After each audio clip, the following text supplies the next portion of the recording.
cool. You come to a lake like this and get a hat trick, you know, catch a smallmouth, a striper, and a largemouth. And Diamond Valley, I'm telling you, you got a good opportunity to do that in a day. Oh, look at that bass. Did you see him jump out of the water?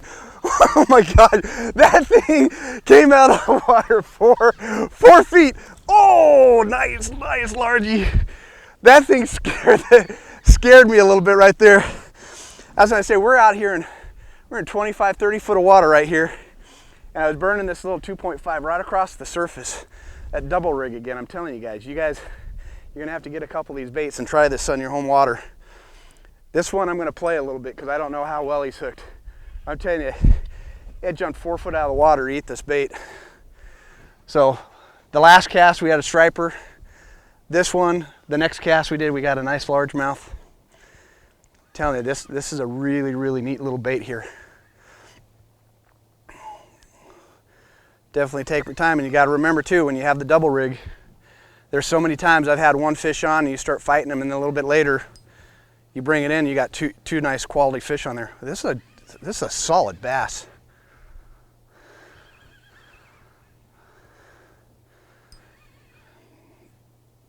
Nice fish. Seems like it gained a little bit of weight.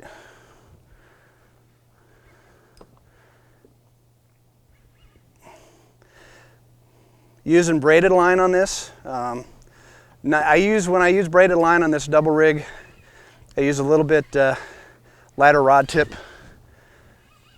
And like I said, we'll go over some of this later. Look at the size of this bass coming up right here. Oh, that's a friggin' nice fish, dude. Oh. Like I said, you just on the 2.5, I paired it up with a size 8 Gamakatsu round bend. They're great hooks. Look at the size of this fish coming up. Look at how far he choked that thing down, and he jumped 4 foot out of the water. Oh, he jumped 4 foot out of the water to eat this thing. And he got it out of the air like that. Now, that right there, that right there is what we're talking about.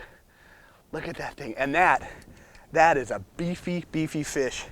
And I tell you what, you can come up here and use a bunch of different baits in the fall, and sometimes they get so keyed in onto this little teeny bait fish right here.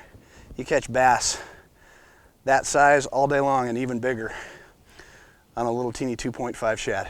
And that's why I built this bait, to catch quality fish when other guys are having a hard time. They have to basically throw live bait to catch fish like this right now, but we're out here catching them on the double rig. Look at that, great fish. Look at that. She is just hot. Hot.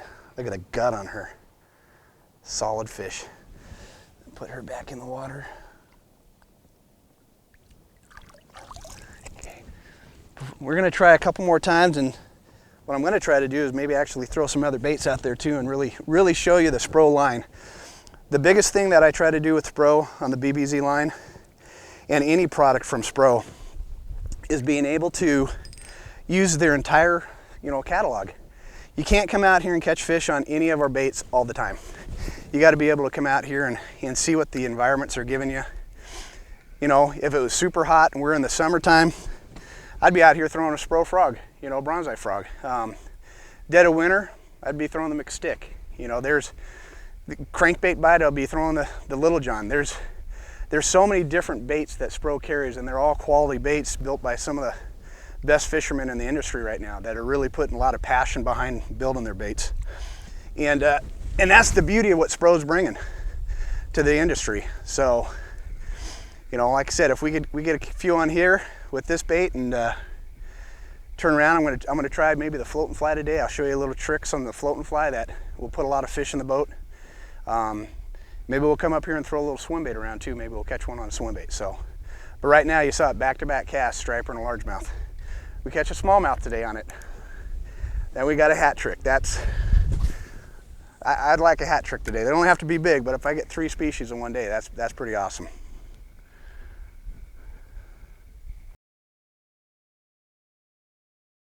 Okay, the real key on this bait, it's so small The way I built it doesn't have a bill or anything, so adjusting the height level in the water column is controlled by the speed of your reel and the rod position. So when you throw a bait out like this, you want to throw it out as far as you can, and right when it hits the water, if you want to V-wake it,